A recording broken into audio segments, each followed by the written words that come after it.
Welcome back. We've got a truly fascinating explainer for you today. We're going to completely dissect the sources covering the highly anticipated 2026 World Cup Final, where a young, dynamic Spain ultimately defeated the reigning champions Argentina 1-0.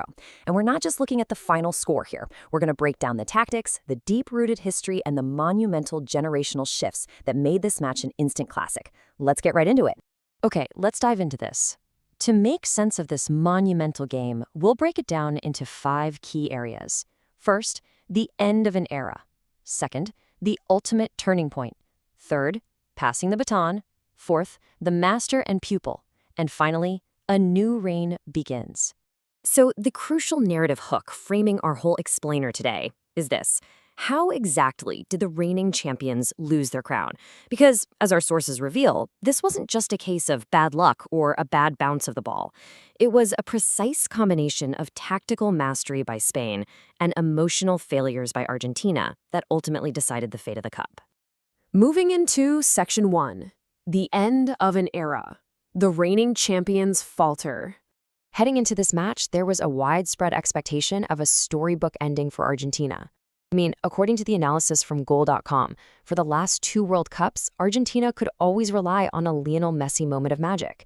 It just always seemed to arrive exactly when they needed it most, bailing them out of tight, suffocating matches. But the reality of this final in New Jersey, well, it was much colder. They waited and waited, but that signature spark simply never arrived. To truly understand how much they struggled, we just need to look at this staggering number: 0. Argentina produced absolutely 0 shots on target through the first 106 minutes of the match.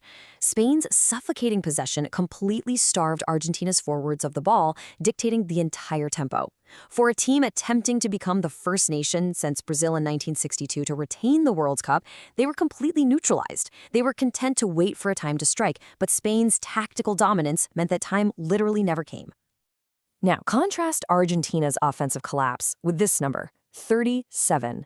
That represents Spain's incredibly dominant 37-match unbeaten streak heading into their second world title. They didn't just stumble into this final. They arrived as an unstoppable force. We're talking about a well-oiled, highly disciplined machine that knew exactly how to dismantle their opponents by controlling the midfield and totally starving them of possession. Section 2. The ultimate turning point.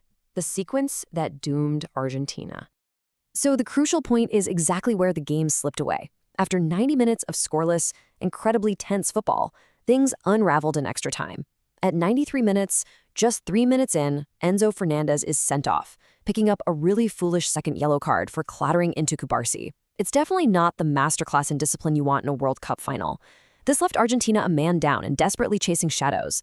And predictably, that numerical advantage paid off for Spain at 106 minutes when Ferran Torres smashed home the winning goal off a beautifully executed Nico Williams knockdown. The extreme differences in Goal.com's player ratings tell the story perfectly. On one end, you have Emiliano Martinez with a 9 out of 10. He made a bunch of crucial saves to keep them in the game and was totally helpless on the eventual goal. But his heroics were entirely undone by Enzo Fernandez, who earned a dismal 3 out of 10. His lack of discipline was glaring, especially since his first yellow was for dissent. And then there's Messi, sitting at a 5 out of 10. This was as quiet a performance as you'll ever see from him, purely because Spain brilliantly marshaled him into quiet areas on the sideline, cutting off his supply lanes and leaving him with absolutely nowhere to go.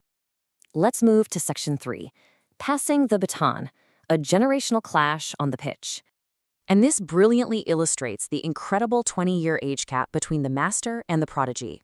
On one side, you have Lionel Messi, age 39, the reigning legend, pursuing a 4th crown, knowing full well that his era is approaching its sunset. On the other, you have Spain's Lamine Yamal, just 19 years old, the dazzling individual force carrying the promise of everything the game might become in the future. But what's truly fascinating is how Spain managed this young prodigy. Listen to this profound quote from Spain's coach, Luis de la Fuente, before the match. "Lamine has to be Lamine. Messi can never be repeated."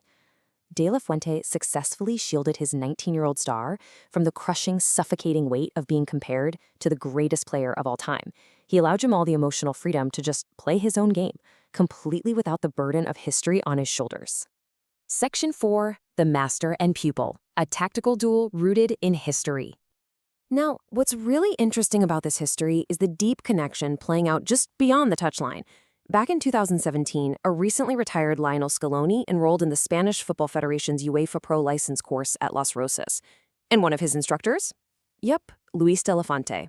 It's literally the ultimate cinematic narrative, the pupil fighting on the biggest stage in the world to try and overcome his former professor.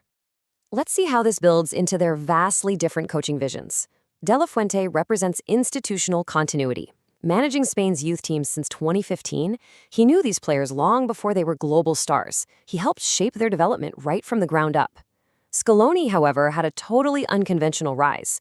He took over from the wreckage of the 2018 World Cup to build a culture of profound trust and emotional intelligence, finding a way to get the absolute best out of Messi and his squad. But on this specific night, the teacher's lessons reigned supreme. De la Fuente delivered an absolute masterclass. His team was governed by the midfield intelligence of Rodri, who acted like a metronome, recycling possession and operating within a rigid defensive structure that conceded only a single goal the entire tournament. Once Fernandez saw red, Goal.com explicitly noted that Scaloni was left with zero tactical answers for Spain's institutional machine. The professor completely outmaneuvered the pupil. And finally, Section 5. A new reign begins. Spain claims the crown. Spain's path to victory wasn't some sudden stroke of luck. It was a highly structured, patient process. Step 1. Cultivate talent through the national age group structures, exactly as De La Fuente did for nearly a decade, building a cohesive philosophy. Step 2. Build a rock-solid 37-match unbeaten system that allows a teenage prodigy like Yamal to thrive without carrying the entire team's burden.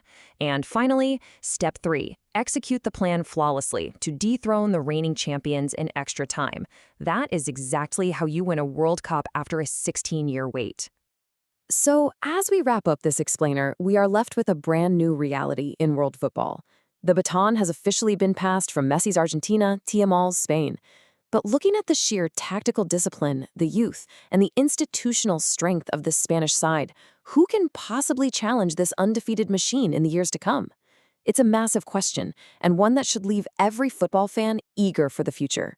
Thank you so much for joining me for this breakdown, and keep on learning.